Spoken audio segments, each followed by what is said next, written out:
What a result from the Arsenal. Today's just a quick video match review on the Arsenal versus Villa game at the Emirates that ended 2-1 tonight. Tomorrow there will be a review on all of the matches, but I wanted to get a quick video out just discussing my thoughts on that determined and dogged display by the Gunners. What did you think of it below? Leave your comments, and also, if you do enjoy this video, please be sure to subscribe for more from me and also Alex. This is just a quick one though. It's going to be on my phone. It's going to be a little chat. And it's just what I sort of took away from the game. Obviously, Liverpool, in other news, have just scored in the final minute against Newcastle to win 2-1 with a corner that Fabio Carvalho, the new signing from Fulham, scored to get the 3 points for the Merseyside team. So that's a really good, dogged, determined display from them, and all credit to them indeed. But from the North London, and Arsenal indeed have continued their 100% record to stay at the top of the table, which is especially good when you consider the fact that Manchester City turned Nottingham Forest over 6-0. But the talking points around the game are the fact that Gabby Jesus once again looks amazing. Arsenal do need to learn to sort of finish and convert their chances though, because it has to be said that in the first half they were dominant, they were dogged, they've got every first ball, second ball, won every 50-50.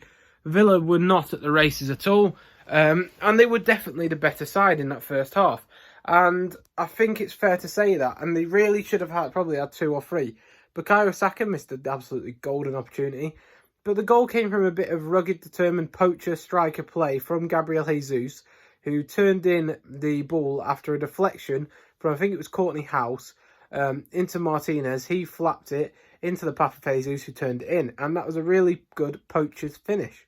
One that you think the top strikers in the world get. Now, Jesus is another level. He's another level to anything Arsenal have, really, other than maybe Martin Odegaard. And his players really elevated the team. It's a worry that Martin Odegaard in this game did pick up an injury, but we'll talk about that in a minute. But yeah, so overall, really good play from the Gunners. And it was sort of start as you mean to go on. They still fashioned out chances. Bukayo Saka went close, missed an absolute sitter when Martinelli flashed the ball across goal. And there was sort of a feeling of inevitability that as an Arsenal fan, I'm all too used to. If Arsenal fans will know what I mean by this. There's so many times as an Arsenal fan where you think, we're playing really well, but if we don't destroy them now, we don't get that second before half-time, they're going to come back in, they're going to win the game or draw the game. And there felt like that inevitability. And sure enough, in the second half, a controversial goal goes in from Aston Villa themselves. And they get the goal back where Douglas Luiz's corner goes past Ramsdale. Now, for me, if I'm being honest, that was a foul on the keeper, because you can't obstruct the keeper and wrap your arms round the back of yourself to block the keeper from moving. So in today's day and age, for me, that's a foul, although I can understand how people interpret the law differently. That being said, the mentality on Arsenal's part was excellent. It only took 151 seconds, I believe, to reply with a Martinelli goal from a Saka cross, and there we go. Arsenal then bring on Rob Holding, shore up the defence, and a 3-point stay in North London. So a terrific bit of play from the Gunners, in which they keep their 5 wins from 5. Another talking point about the game, in my opinion, is Saka especially. He hasn't looked on it really overall, but he certainly got the assist and delivered the goods. The issue with Bukayo Saka, though, was his finishing. And also, I believe he probably should have had a penalty in the first half where Tyrone Mings basically picks him up and throws him on the floor when he's blocking Mings from the ball. But things didn't go the way of Arsenal in terms of refereeing decisions today. But it didn't let that stop them, and that's a sign of a good team. If you can get 3 points when the referee is not necessarily giving you every decision in the game, then that is obviously the sign of good things to come. The likes of Man City, who won 6-0 today against Forest, do that all the time, where they still perform to an elite level enough to get the win and get the result when things don't go your way. In other news, across the grounds tonight, we had Tottenham Hotspur, who did draw 1-1 with West Ham United. I think it was at the West Ham. No, no, it wasn't. Was it the West Ham Stadium? I think it was at the London Stadium. And therefore they obviously falter again.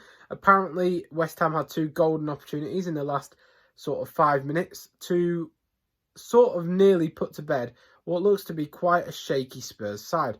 They don't look as good as many predicted them to do at the start of the season. Antonio Conte must be worrying that he needs to get his side ticking in the next few games. But Spurs dropped points. Liverpool rescued 3 points from the clutch of a draw. Haaland got a hat-trick, much to my FPL's delight, because I have Haaland as a captain, against Nottingham Forest in a convincing 6-0 victory. In the other game, I believe it was a 0-0 draw. But overall, in terms of the actual title race, or not title race, top 4 race, Arsenal certainly have put themselves in a very good position to start this season off. You couple that with Man City, who have started strongly, who are definitely the league favourites for the Premier League, winning 6-0 against Forest. Haaland, obviously superb. Mahrez, I believe, got an assist in that one as well. Foden got an assist. Dominant display, no matter what you say. And also, Liverpool getting the 3 points from the clutches of a draw, which in today's day and age, a draw is basically a loss. There certainly seems to be a lot of action at the top of the table. Obviously, with also United playing tomorrow, and also Chelsea losing yesterday. It's all to play for in the Premier League. But yeah, that's just a quick roundup of my review. Mostly about Arsenal, because that's the game I've watched today, being an Arsenal fan. But yeah, what do you think of the season so far? What do you think of Arsenal's season so far? I think a lot of credit has to go to Mikel Arteta, especially. Obviously, came under heavy scrutiny last season. This season, he's been amazing. The whole team's been amazing. The fight, the resolve, the resilience, the character, absolutely superb. But it's only early days. It's only 5 days into the season. 5 games, into the season.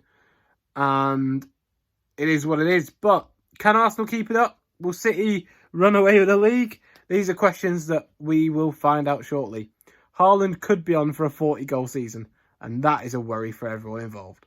I hope you've enjoyed today's video. Please be sure to like and subscribe if you have.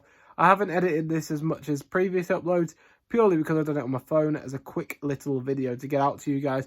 As a little bit extra, obviously, we had the video earlier today reviewing Haaland and if he's the best striker in the world right now.